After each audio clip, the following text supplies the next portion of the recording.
Parshas Nasso is the page 748. Parshas Nasso is the longest parsha in the Torah. There are 176 psukim.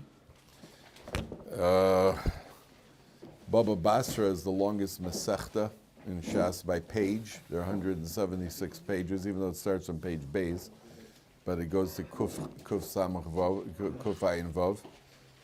And Tehillim, Kuf Yud Tes, is the longest kapitel in Tehillim, which also has 176 psukim. And the significance, of course, of the number 76, 176, escapes me totally. I have no idea what the significance is. I've never found or figured out a significance. I have no idea what it is. It's the only thing I've tried every gematria and every what do you call it, I've never come up with anything. So whatever it is, how much is 176 times 3? It's not divisible on 3, but how much times 3? Times 3, it's 528 twice. 528? Yeah. 528 is the gematria of Tav Kuf Chav Ches, Takakra, which also has zero significance whatsoever. So I can't help you. But that's what Rabbi Schiller, maybe we'll leave that door open. Leave that door open over there. Hey, how you doing? Oh, there they are. How come you got to come in the day after the Phillies beat the Cubs? Why didn't you come in yesterday? Good. Good. Sorry about the Super Bowl, by the way. Yeah. And the World Series. I was gonna say. What do you call it? You guys are on a roll. I was hoping the Sixers would make it to the finals and lose, but they didn't. All right, so we're on Parsha Nasso. Are there chumashim for all the? Maybe we turn on the air conditioner. I think we'll. There's 3 seats. Okay. Okay. Page 748. Vaydaber Hashem al Moshe Lemor. Nasso es rosh b'nei Gershon gam hem levesa vosel u'mishvachosam. So we've been counting the B'nai Levi. We're counting the B'nai Levi. And the B'nai Levi were, what do you call it? You had Gershon, Kehass, and Merari. There were three sons of Levi, and they were assigned different roles when it came to carrying the carrying the Mishkan, the implements of the Mishkan. So you had the sons of Kehass were mentioned first. They carried the Aron Kodesh and the Shulchan. They carried what we'd call the holiest items. And then you had Gershon, who carried what we would call the software. They carried the curtains and all the softer things. Then you have Merari, which is the last. Gershon. Gershon carries the software, and then you have Merari, and they carry the hardware. Now the names Gershon, Kehass, and Merari. If you take a look at the previous parsha where it talks about, look one page back, 746.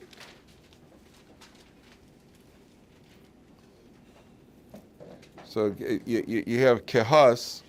I told you a name always has a significance. Kehass, 4 lines from the bottom. Vaydaber Hashem al Moshe el Aaron lemor al tachrisa shevet mishpachos hakehasi.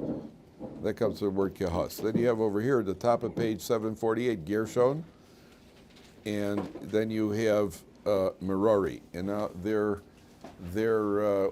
loads that they carry symbolize 3 different periods of Jewish history. The word, what do the names mean? Gershon has in the word Gershon, in the name Gershon, what do you hear? Ger, which means a stranger, a foreigner. Kehass really means to gather together. Lu yik hasamim. Kehass means to gather together. And Merari means bitterness. Mar is bitterness. So that commentaries that say that these sons of Levi and the loads that they carry symbolize 3 periods of Jewish history. Gershon, which they're carrying the software. Now they have to carry it. It's a load. It's difficult, but that's the period of the Jewish people between the 2 Beis Hamikdashes where they go into exile, but they're going to be coming back. So it's a softer exile. You gotta work hard. You gotta carry it. You gotta carry the load.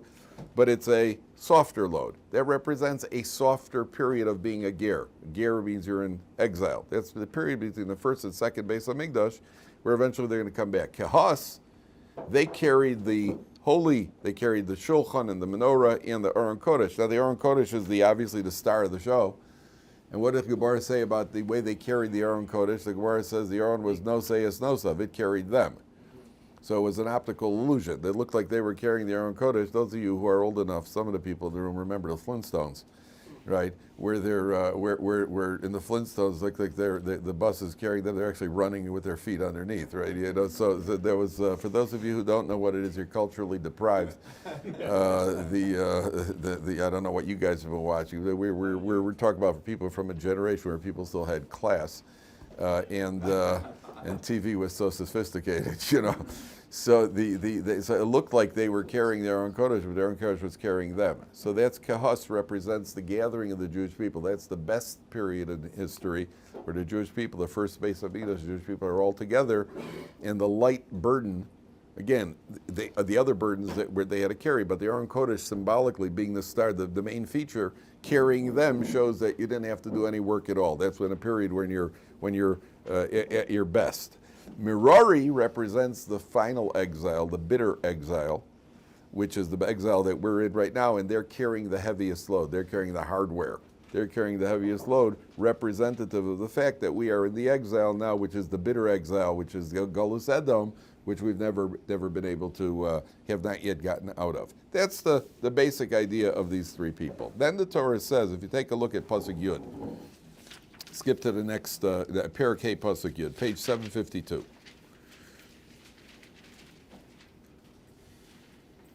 So the Torah says over here, V'chol hatruma l'chol kodshe, towards the bottom of the page, on 752. V'chol truma l'chol kodshe b'nei Yisrael sheyakrivu lakohen lo yihiyeh. The truma that the Jewish people give should go to the kohen. The ish es kodoshav, each man his holy things, lo yihiyu, they shall be for him. Ish asher yitein lakohen lo yihiyeh, the man who gives to the kohen, it shall be for him. Very difficult. I said, what does it mean it shall be for him? Take a look at Rashi. It's the left column. It's a left column.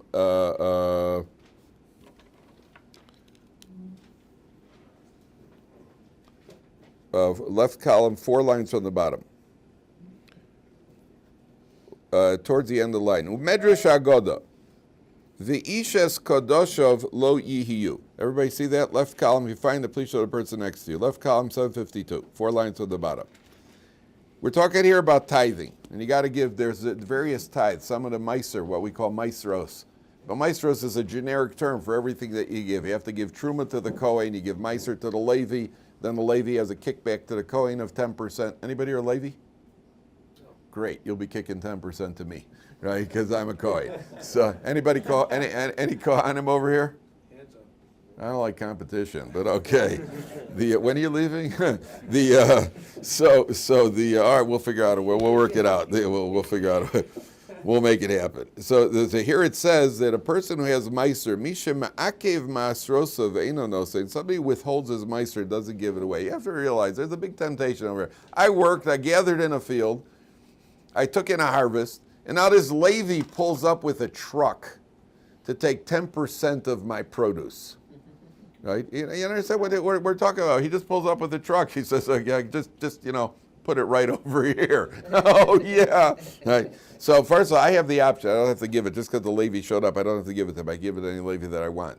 But you have to realize you're giving away 10% of your produce to the Levi. The Levi is relying on you because the Levim were not given property. And you're going to have to be giving away. Then there's truma to the Kohen. That's besides what you got to leave in the field for the poor people. The leket, the shikha, the peah. All the things that fall in the corner of the field.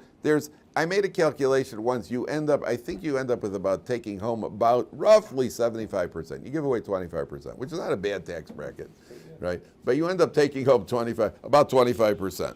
So a guy who says, Misha ma'akev maestros ve'eno nosein, he doesn't give his meiser, lo yihu ha-maestros, he will have the 10th. Meaning, sof she'ein sadeu osa ela echad me'asar she'esa lebuda lazos. His field will produce 1/10 of what it produced. In other words, the literal meaning of the Torah is lo yiyeh, it shall be for him. Yet Rashi comes along and says to the Kohen, Rashi says, lo yiyeh, you're going to end up with the 10th. If you don't give away your 10th religiously, you're going to end up with the 10th. But Isha asher yitein lakohen matonos haru'uyos lo, the person who gives the Kohen the gifts which are certain, which are what he deserves, lo yiyeh mamon harbe, he will have a lot of money. That means if you tithe religiously, so one of the benefits of tithe religiously is the promise of getting of having a lot of money. Now, anytime the Torah makes a promise like this, by the way, anytime the Torah, there are many times we see if you do this, you get this. If you do this, you get this. All over the Torah. The first thing, you keep a proper perspective. That means if all else is equal. Because sometimes you have people who do it and they don't end up with the benefits. You know, it says, if a person says Amen Yehesh Rabbah with full kavanah. Full kavanah, by the way, the Gemara says if you say Amen Yehesh Rabbah with all your strength does not mean yelling. Right? All your strength, the Gemara says all your kavanah. Right? With full kavanah, however you have kavanah. So a person could have had 70 years decreed, 70 bad years decreed on him, and a good Amen Yehesh Rabbah could turn 70 bad years into 70 good years. Okay, that's the value of Amen. So sometimes you see a guy, hey, listen, I've been Amen Yehesh Rabbahing, but you know, the market is still down. What's happening? Why? What? The answer is that, well, we don't know what else is going on in your life. That's, if all else is equal, that's the value of an Amen Yehesh Rabbah. But there are also mitigating circumstances. That person talks lashon hara that can make him poor. So there are all sorts of conflicting statements in Chazal. The statements aren't conflicting. A person's behavior can be conflicting, and only HaKadosh Baruch Hu can measure out how to distribute it. The Gemara says the Gemara says everybody knows why a young lady enters a chuppah. Everybody knows why a girl gets married. If somebody soils his mouth and makes dirty jokes about it, so he could have 70 good years that were decreed for him, and those 70 good years are then turned into 70 bad years. So you can have the same guy who davening in the morning said Amen Yehesh Rabbah, and that night he went to a wedding and made a dirty joke, so now he's in trouble. Whichever came last, whichever one he did last, that could turn it around. So you could have a situation of mitigating circumstance. What they used to call a double foul in basketball. Right, now you fouled me, I fouled you. Okay, jump ball. Right, so that's that sort of thing. Only the problem is that Coach Baruch was the referee. Right, so he decides exactly which way to toss the tip, to tip the toss. Okay, so the Gemara says over here. Now, the Chafetz Chaim says over here. The Chazal say, "V'ishes kadosh of lo yiyah." On that pasuk, a man shall have his holy things. The Chafetz Chaim says there was a man who had 3 friends. One of his friends was very close to him.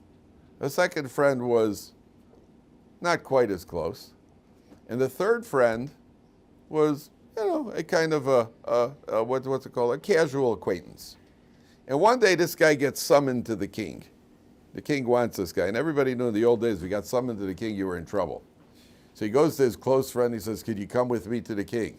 He goes, says, "Forget about it. I'm not going anywhere near that place." So he goes to the other friend and he says, "Can you come with me?" He says, "I'll go with you to the palace gates."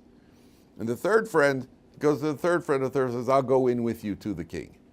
Right? The most casual guy says, "I'll go with you into the king." So Chafetz Chaim says the 3 friends are a person's money, a person's relatives, and a person's Torah and mitzvos. Those are the 3 friends. The best friend we have is our money. Right? We love our money. That's our closest friend. Our possessions. The word kesef, I told you, the word kesef comes from the Hebrew word desire. Kesef, when Lavan said to Yaakov Avinu that you yearn to go home, he said, "Ki nichsof nichsafta leveis avicha." The root of the word nichsafta is kesef. And kesef has made of 3 letters. It's a chaf, which is a kaf. A kaf yad is the palm of a hand. A samach, which is round, it represents a skull. Remember we talk about gugolas is a skull, the round head. And a pei is obviously what? The mouth. That means that when it comes to possessions, it comes to money, in speech, pei, thought, our heads, and action, our hands, we're very focused on it. Right? If adults by the way, kids like money. If adults like money, it's only a carryover from our youth. Right? Kids could be, my grandchildren, I told them they you know, they're little ones, 9 and 1 is 7. And I said to them, if you guys start coming to shul in the morning, I give you each 5 shekels. Right? They came. How do you like? Nothing else worked, right? Nothing. They showed up. I gave my daughter the money to give them last night. I'm out 10 shekels. I got to figure out a way. To keep these guys out of shul. Don't want to get them too fast. Right? So you know, kids, they're interested. I know a girl once said to her mother. Girl turned about 7 years old. Mother said, "What do you want for your birthday?" She said, "A checkbook." She said, "Why?" Because every time you go into the store, you write a check, you get whatever you want. You know, I'll take a checkbook, right? All technical problems notwithstanding, that's what she wanted. So the money is the first. That's the best friend.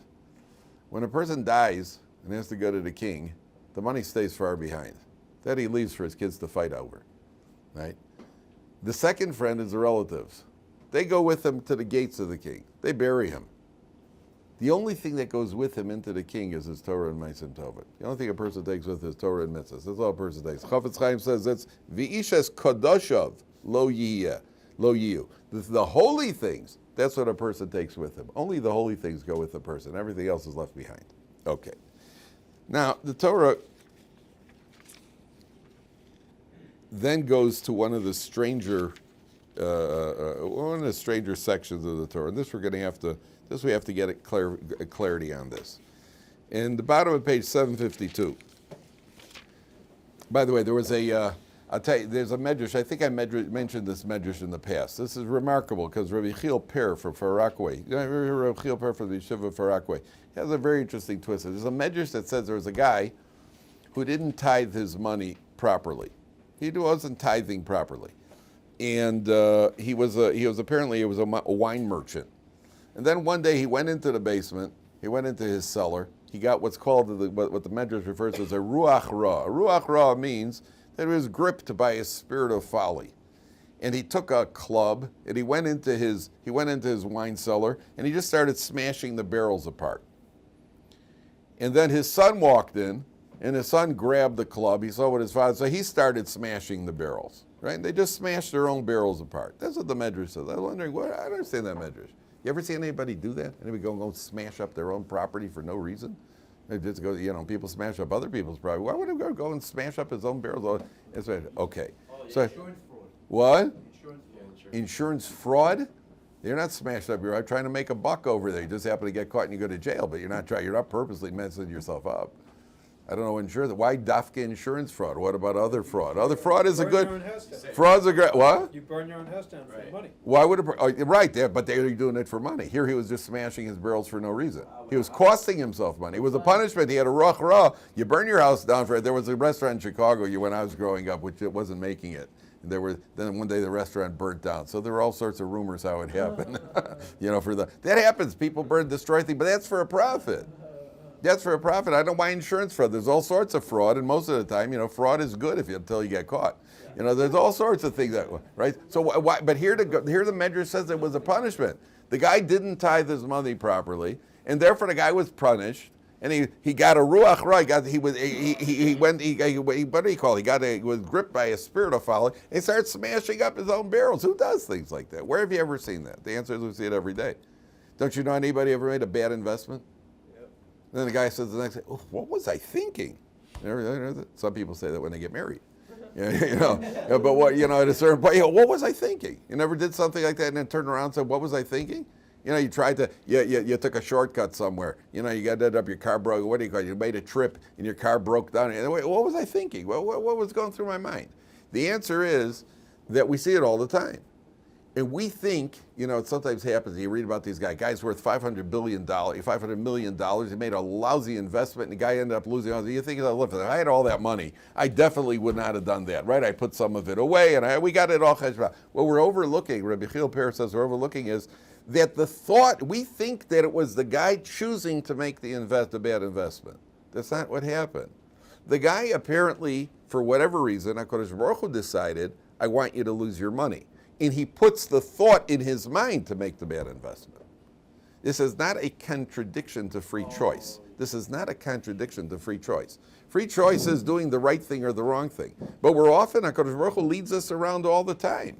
Because Baruch Hu leaves us to, again, a guy, it looked good. He made it look tempting. That's why the guy made the investment. Because Baruch Hu knew it was a bad investment.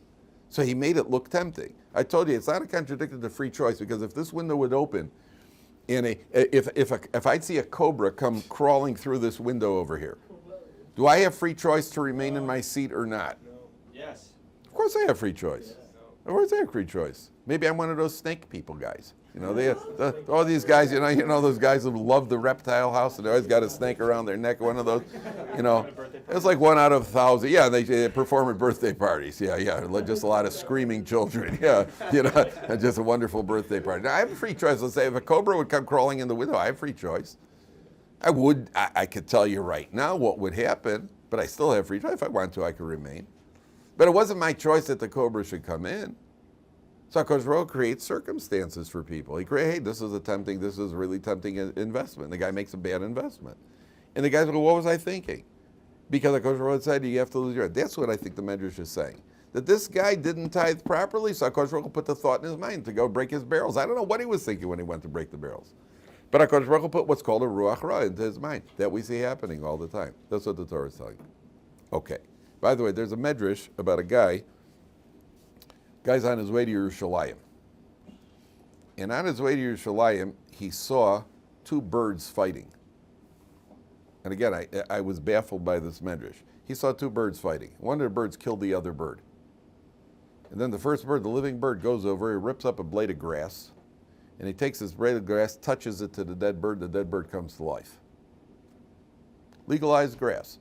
He touches the dead bird and he brings the bird to life, okay?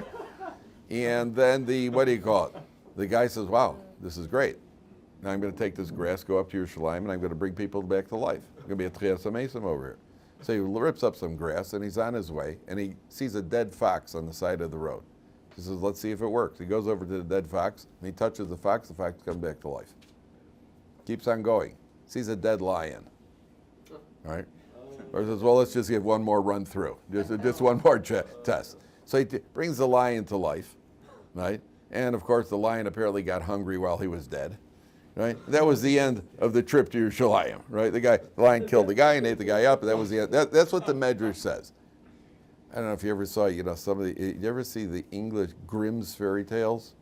Right, the English fairy tale, what they used to read to the kids at night, terrify the daylights out of them. It was always ended up with the lion swallowing somebody, right? So the lion kills the kid. He kills this guy. And that's the end of the Medrash. What's the Medrash telling? What, a guy an idiot? Is the guy a fool? What's the Medrash trying to communicate? I think what the Medrash is saying, a person could be holding in his hands the potential for life, and he goes and throws it away on nonsense. That guy, you're holding the potential. That's what the Chafetz Chaim is saying here. Ishes Kadashov, a person has, you got the opportunity. There's Torah, there's mitzvahs, they're lying around all over the place. There's mitzvahs to pick up all over the place. Rabbi Salinger once told me a story about a prince and a princess. They're living together in a palace. Did I ever tell you this story, the prince and the princess? Does it sound familiar? Prince and the princess are living together in a palace. And they have a wonderful marriage. There's only one problem. The princess is an incorrigible slob. She never cleans up the palace. Why they don't have servants is a good question, but it's a story. One day the prince comes in and he says to the princess, listen, I've had enough. Either you start cleaning up the palace or I'm going to throw you out of here. So comes home the next day and she's lying on the couch reading a magazine. You can start cleaning up? No. Flips the page. You can clean up? No. He walks into the kitchen and he comes out with a big chocolate chip cookie. He says, I'm going to eat this cookie. By the time I finish this cookie completely, you haven't started cleaning up, I'm throwing you out of the palace. Takes a bite, you're going to clean up? Nope. Flips the page. Finishes the cookie, you're going to clean up? No. Guards? Toss her out. So the guards unceremoniously put her on the street. The next day he regrets it. Problem is that there's a law in the land that once you throw your princess out, you can't take her back. So he doesn't know what to do. He loves his princess, he wants her back. So he calls in the first wise man, get me out of this. No solution for it. Calls in the second wise man, no solution. Calls in the Jewish wise man. The Jewish wise man says, let me ask you a question. Was it a hard cookie or a soft cookie? He says, does that really matter? You want to know if there were raisins and nuts? I mean, what's the difference? He says, answer my question. He says, well, it was a hard cookie. He says, good. If it was a hard cookie, there were crumbs. And if there were crumbs, that means you never finished the cookie. Your condition was when I finished the cookie, you didn't finish the cookie, there were crumbs. Therefore, you have to what do you call it? Therefore, you can take her back. Okay, that's the moral. And of course he rewards the Jewish wise man with a great big cookie. Right? That's the okay.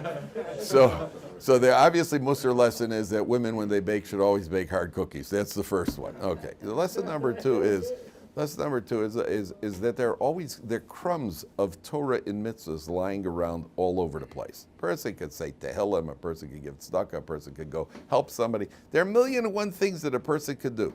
And a person could be like the guy with the lion, he throws it away. You're holding it in your hands, you got the key to life in your hands, you toss it away on stupidity. You got nothing better to do than bring a lion to life. What do you think he's going to do? What do you think the lion's going to do? That's what the Torah is telling you. Then the Torah goes on to one of the more bizarre and misunderstood sections in the Torah. Vaydaber Hashem Moshe leimor, Dabro b'nei Yisov amarta aleim, ish kisiste ishto, a man whose wife strays. How does the article translate it? She goes astray. U'mo'ala bo mo'al. She rebelled against her husband. What happened? Ooh, there's a hanging judge over there. Well, of course, could we get put her on trial first, or is this Russia? Just 1 second. V'shacha v'ishosa shichva zera v'nela me'nei ishta v'nistra v'nitma v'erein ba v'lo nispasa. So what happens is v'avar olav ruach kina, a spirit of jealousy takes the husband. V'kine es ishto, he warns his wife v'hi nitma'a, and then she became tameh. A guy says to his wife, I don't want you, kina over here, ruach kina means a guy, the formula, there has to be a specific formula here. A guy says to his wife, I don't want you to be secluded with Ruvain. And she goes against his warning and she secludes herself because she's behind a closed door with Ruvain. And now the husband doesn't know. After he's warned her, I don't want you alone with this guy. The husband then brings her to Beis Din. Brings her to the Kohen. They take Hashem's name, and they write Hashem's name on a parchment, and they dissolve it in the water. She's got to drink the water. If she's innocent, then if she didn't have children, she will have children. If she had difficult labors, she'll have easier labors. Okay. If she's guilty, what happens? No, not kaboom. No, that is the misconception. This isn't a Monty Python after dinner mint, right? It's not like oh yeah, kaboom. It's not. There's no kaboom over here. She dies. She doesn't explode. I know it's a disappointment for you, Itamar, but she doesn't. No, it's not. She swells up. She swells up and dies a gruesome death. It's a painful death. That's what the Torah says. Now. Before we go into the details over it, before we go to let's get a perspective. What happened over here? First of all, in marriage, you have a woman over here. Why would the husband even warn his wife not to be secluded with somebody? A suspicion. What's a suspicion? Why should he even be suspicious? That means the Torah says, if you notice, if his wife strays. That means even if she's innocent, she's already strayed.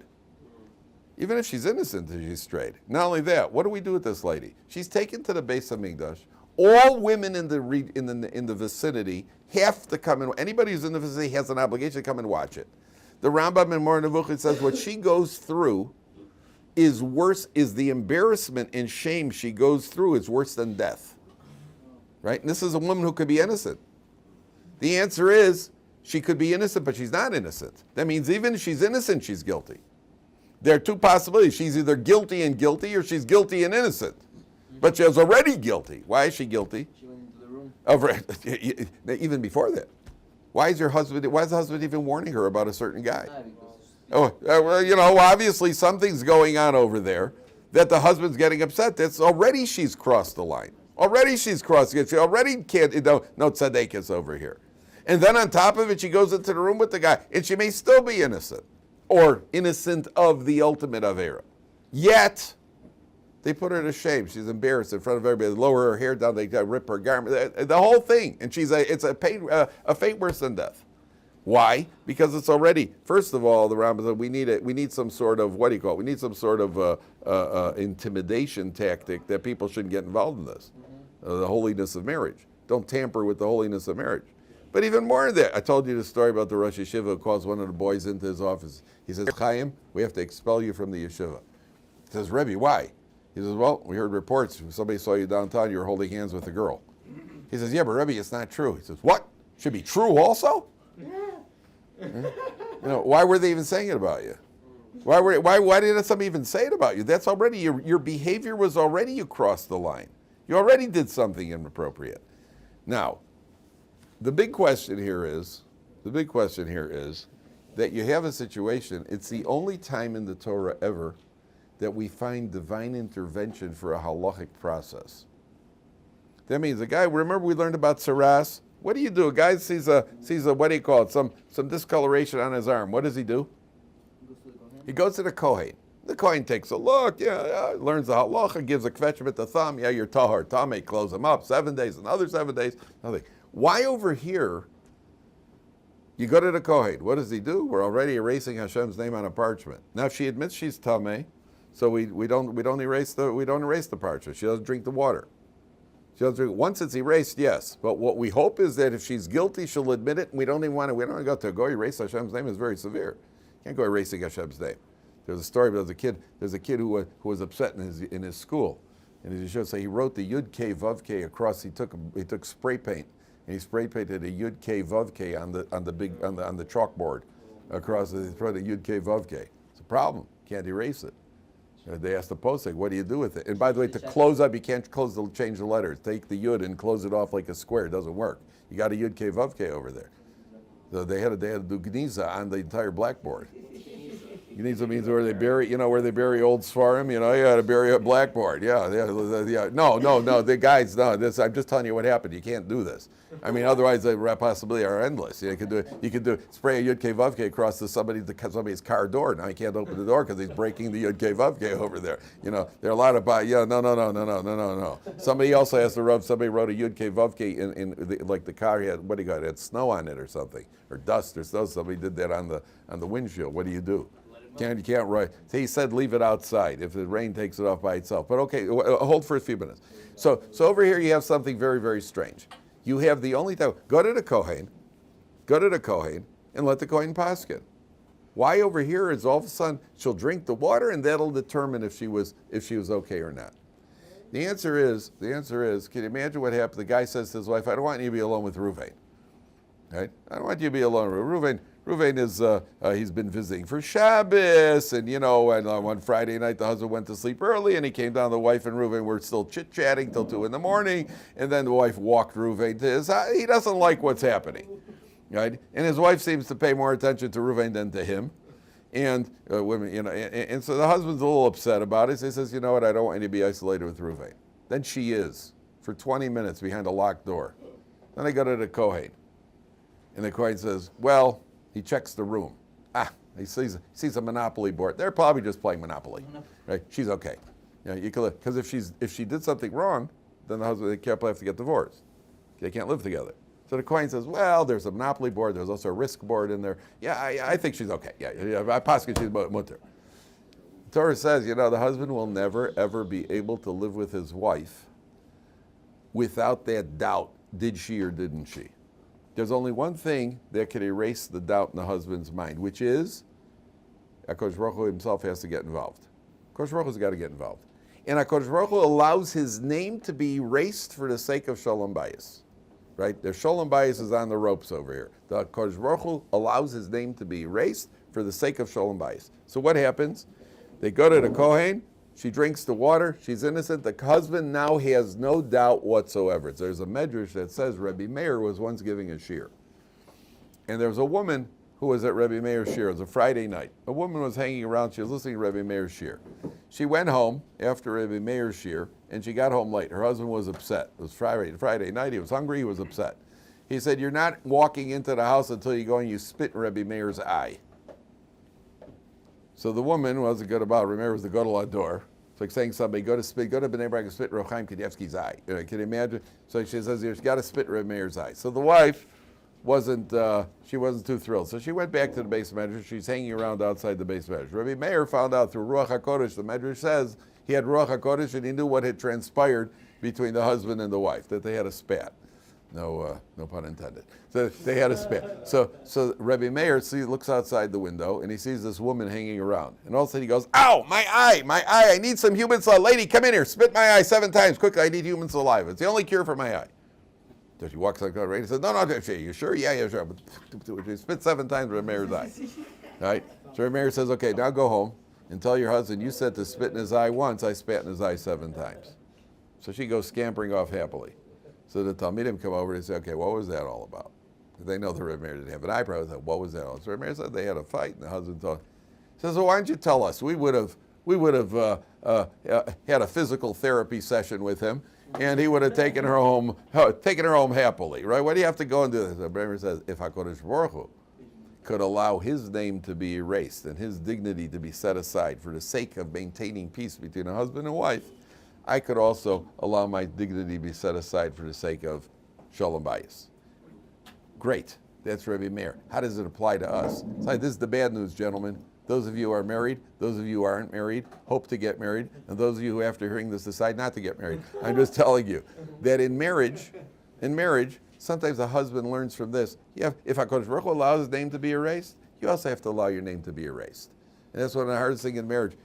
Somebody once said, what are the 3 words a woman likes to hear the most? Oh, please. Oh, please. What are you watching? Harat Mikudeshly, that's more than 3 words.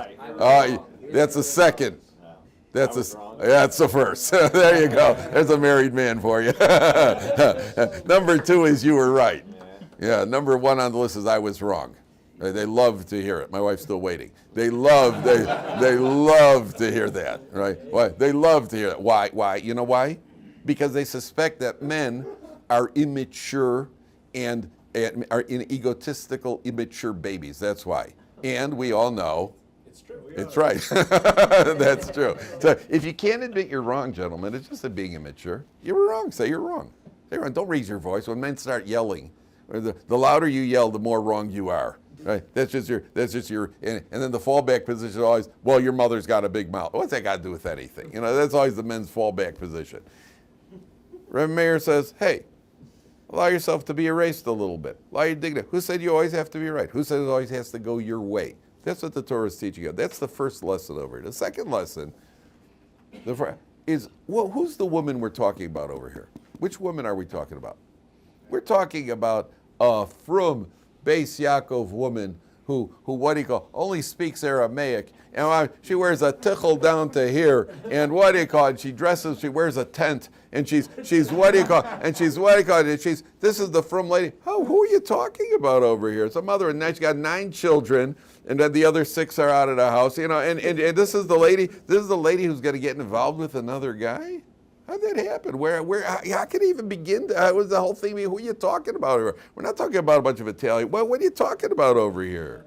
How did this happen? The answer is it obviously didn't happen overnight. And that's what Rav Dessler says. There's a sliding scale of free choice. That means this is a woman who benches and says every word with all the kavanas of the Arizal when she benches.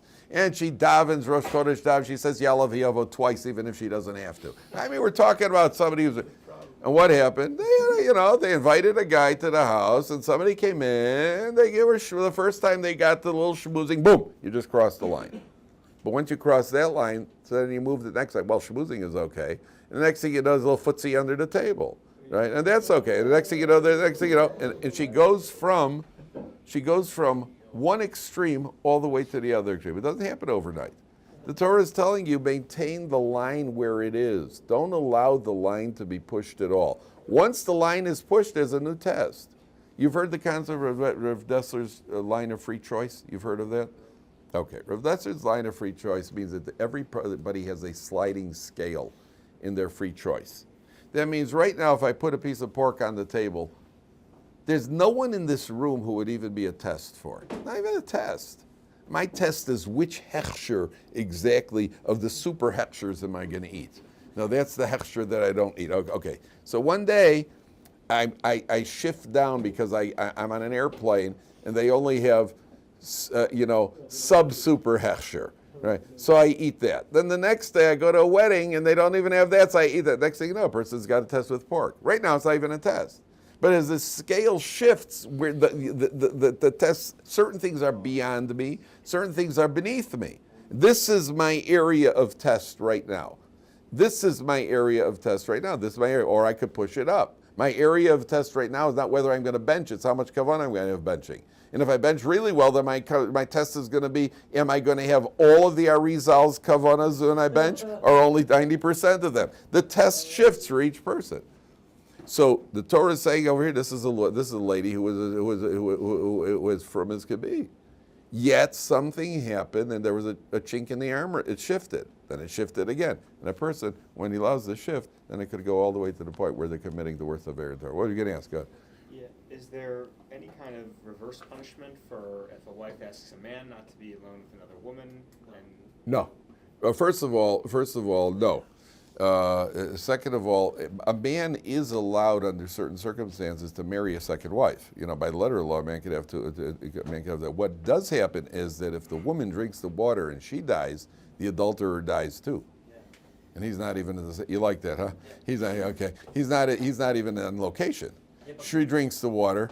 And next thing you know, this guy's sitting there playing cards with his buddies. Next thing they say, I'm getting ooh, guys, just 1 second, I got to explode, and the guy dies. But no, Itamar, he doesn't explode either. No, they die, they swell to death. They don't die. Sorry to disappoint you. Rabbi, yeah. Can the Tomorrow we're going to go into the psukim. I want to show you a few points in the psukim here, then we're going to go on to the Nazir. Yeah. Can the guy confess? The guy can. That's a good question. It says that she can confess. I don't see that it says he. Should have thought of that beforehand. He's probably thinking as she walks up there, hey, confess. Yeah, the best thing is for you to confess. Yeah.